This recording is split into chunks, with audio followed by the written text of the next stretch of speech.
Salve, salve galera do Central HQs, bem-vindos a mais um vídeo resenha aqui do canal. Eu me chamo Fernando e hoje nós vamos falar sobre a nova grande saga DC Comics, Crise das Trevas. Para variar, tinha que começar com crise, né? Na Marvel são as guerras e na DC as crises. Publicação que está saindo agora lá nos Estados Unidos. Eu acredito que por volta de 8, 9 meses nós tenhamos também essa publicação sendo lançada aqui no Brasil pela editora Panini Comics.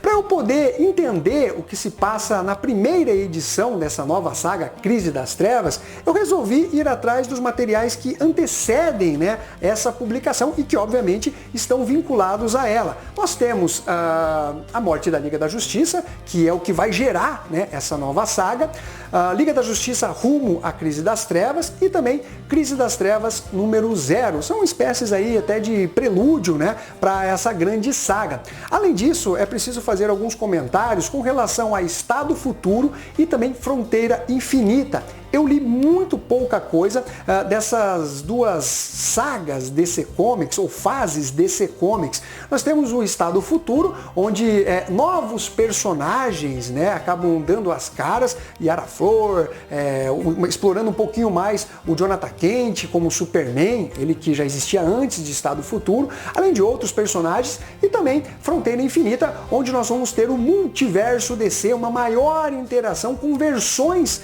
dos personagens clássicos da DC Comics de outras terras, com eles inclusive trabalhando juntos. Então todo esse conjunto aí vai levar, né, a elementos que serão explorados dentro de Crise das Trevas, beleza? A questão, galera, é que essa saga foi colocada nas mãos de um roteirista que não é lá grandes coisas, né? Joshua Williamson.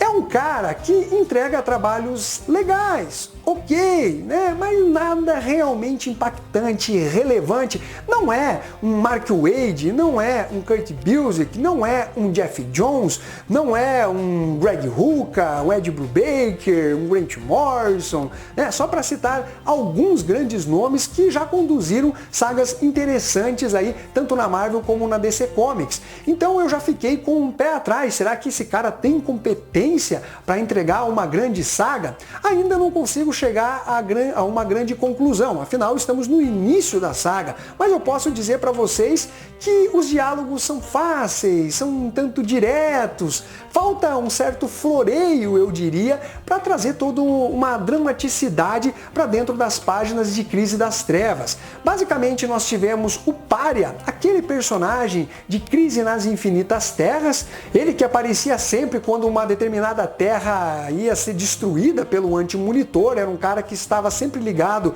a catástrofes, tragédias, e agora ele retorna todo poderoso, ele tem a posse da grande escuridão, que tudo leva a crer que já existia desde lá de tempos idos, da origem do universo, mas nunca tinha aparecido e agora resolve dar as caras. Ele tem um intuito muito semelhante ao Superboy Prime, né, que foi explorado em Crise Infinita, que foi escrita pelo Jeff Jones, né, onde ele queria resgatar a sua realidade e tal. Tem algo ali um tanto semelhante com as intenções do Pária, que acabou recrutando uma galeria de vilões de peso. Eu estou falando de Darkseid, Apocalipse, Eclipso, Neron, nós temos o Espectro, além de outros personagens ali realmente muito poderosos. E são justamente esses personagens tomados pela grande escuridão que acabam confrontando a Liga da Justiça. E aí a Liga é dada como morta. O único sobrevivente foi o Adão Negro, que vai repassar as informações ali para outros heróis do planeta Terra. Conforme a Liga da Justiça deixa de existir, fica aquele vácuo, e aí os vilões acham que pode tocar o terror no planeta Terra. O pessoal ataca na cara dura, não quer nem saber, a Liga já não existe mais, então eles acham que não poderão mais ser contidos. Obviamente, os heróis eles acabam se organizando, tentando, né, debelar toda essa ação desses vilões dentro do planeta Terra, enquanto o Jonathan Kent tenta tomar a frente, né? O pai dele, o Clark, deixou o Jonathan como o Superman da Terra, o protetor protetor do planeta, enquanto o Superman clássico aí, ele está em uma escala mais universal, como um protetor do próprio universo. Então o Jonathan, ele vai tentando recrutar novos membros para formar uma nova Liga da Justiça. Alguns recusam, outros aceitam e por aí vai. Então, basicamente, tanto nesse Crise das Trevas Zero, como Liga da Justiça, rumo à Crise das Trevas, nós temos só essa questão dos vilões atacando os heróis, tentando entender o que está acontecendo, o que aconteceu com a Liga da Justiça, o Jonathan tentando aí, né, recrutar novos membros, e aí também aquele especial que é muito importante, que traz a morte da Liga da Justiça. A questão é que a morte, né, dentro dos quadrinhos, ela já ficou tão banalizada, já ficou uma coisa tão carne de vaca, que ninguém realmente se importa tanto. É como se fosse um Dragon Ball, né? Ah, morreu, beleza, depois a gente junta as esferas do dragão e ele volta à vida. Essa publicação, obviamente, ela tem uma espécie de link com a morte do Superman, que é a morte mais importante e impactante dentro dos quadrinhos de super-heróis, né?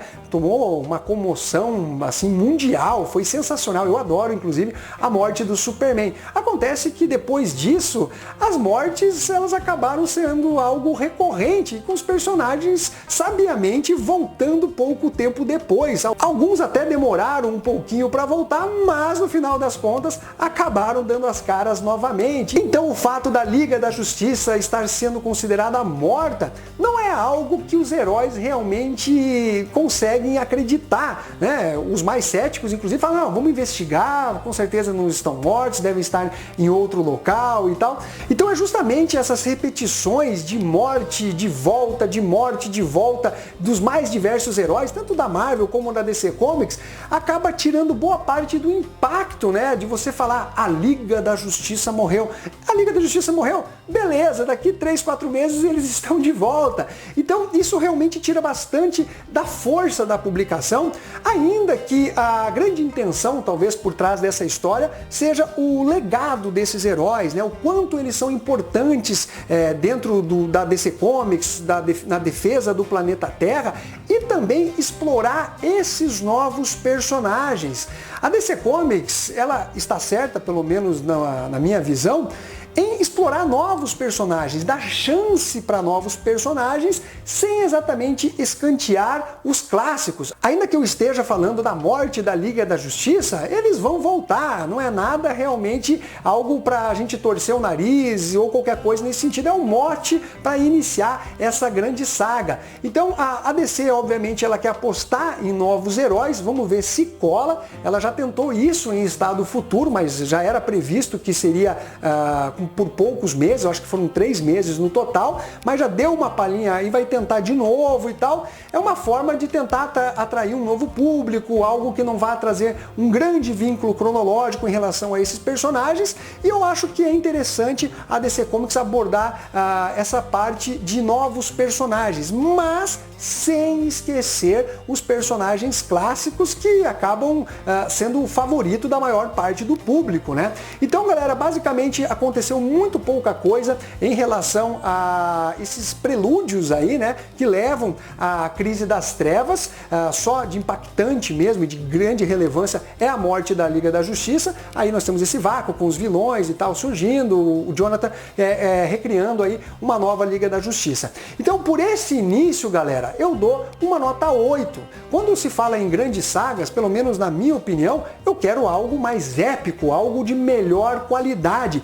E eu não sinto que o Joshua Williamson vai conseguir entregar dentro dessas 7 edições realmente uma saga que seja memorável, que o leitor vai lembrar, né? Falar, nossa, aquela saga realmente foi legal, foi uma odisseia cósmica, foi uma crise nas infinitas terras, foi uma crise de identidade.